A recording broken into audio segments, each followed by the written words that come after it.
So once again, good morning students. Today we are going to discuss simple interest of class 7th. So सबसे पहले start करने से पहले कुछ terms है.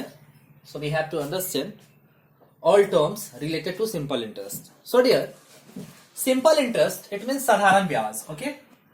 Simple interest is that interest calculated on the principal. Simple interest क्या है? Simple interest वह इंटरेस्ट होता है, वह ब्याज होता है जो प्रिंसिपल पे कैलकुलेट किया जाता है. ओके, कैलकुलेट किया जाता है प्रिंसिपल के अकॉर्डिंग, वो कैलकुलेशन होता है. Okay dear, so come to the point. What is principal?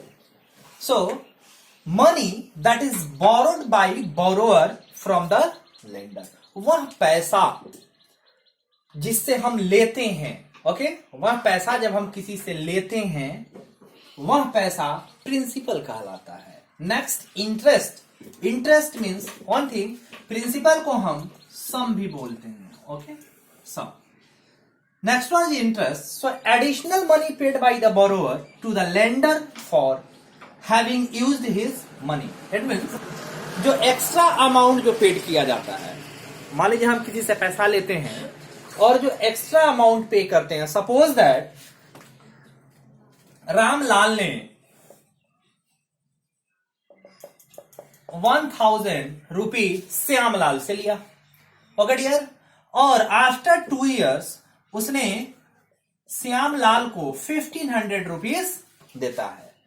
तो इसमें जो एक्स्ट्रा अमाउंट है, इट मीन्स लिया कितना 1000 रुपीज, बट दे कितना रहा है 1500 रुपीज, मतलब 500 रुपीज जो है वो ज्यादा दे रहा है. सो जो ज्यादा अमाउंट हुआ वो क्या हुआ? इंटरेस्ट हुआ. Okay, so 500 rupees is interest. Next one is amount. So dear students, the total money which the borrower pays back to the lender is called amount.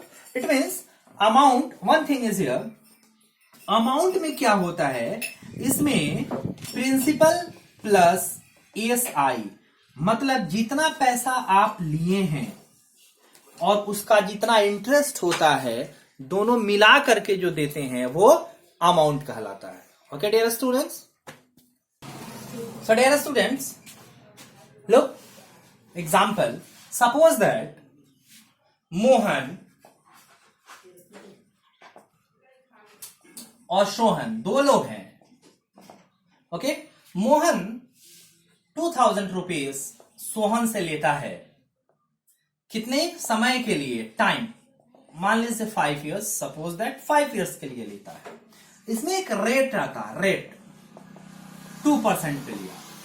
सो बाद में वह सोहन को अगर 300 या 3000 रुपीज देता है. ओके, सो जो लिया वह अमाउंट उसका प्रिंसिपल कहलाता है. क्या कहलाता है? प्रिंसिपल. और वह जो दिया पूरा वह उसका अमाउंट कहलाता है. और टाइम आप जान रहे हैं, समय को बोलते हैं, कितने साल के लिए लेते हैं. और रेट इक्वल टू, जो भी रेट होते हैं वो हमेशा परसेंटेज में होते हैं. So dear, this is a formula to find out the simple interest. So note down, simple interest P into R into T by 100. P means principal, rate means R means rate, T for time by 100. Okay dear, one thing, rate is always in percent.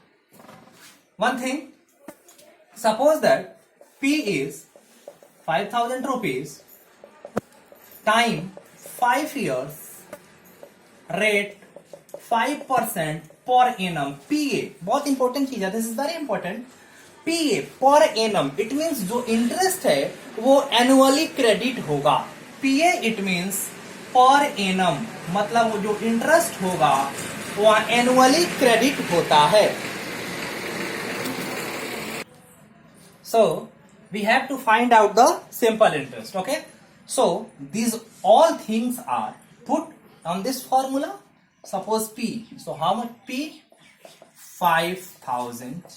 R is 5%, time 5 years by 100. So 00 is cancelled out.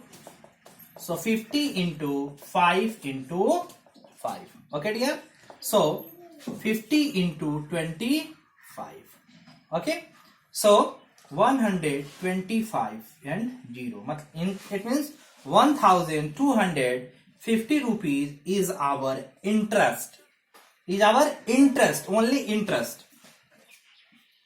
Then amount. What will be amount? So amount P plus SI equal to amount. It means amount निकालने के लिए principal में हम SI को जब add करेंगे तो हमारा अमाउंट मिल जाएगा. Okay dear. सो प्रिंसिपल कितना था मेरा? 5000 plus SI 1250. So 6250 rupees is our answer. So okay dear, so note down some formula for this chapter. Suppose that simple interest, for simple interest it is denoted by short cut SI P into R into T by 100. You know very well principal, rate and time. And amount P plus SI. Time कैसे निकालेंगे? Time SI into 100 by P into R. Then R SI into 100 by P into T. Okay. Then one thing is also, अगर amount दिया हो amount, तो principal कैसे निकाल पाएंगे? Okay dear students. या इंटरेस्ट कैसे निकाल पाएंगे? सीधी सी बात है, अगर अमाउंट दिया हो तो सिंपल इंटरेस्ट निकालने का फॉर्मूला होता है amount minus P. It means amount में से पी को माइनस कर देंगे तो मेरा क्या निकल जाता है? सिंपल इंटरेस्ट निकल जाता है. ओके. चलिए एक्सरसाइज स्टार्ट करते हैं.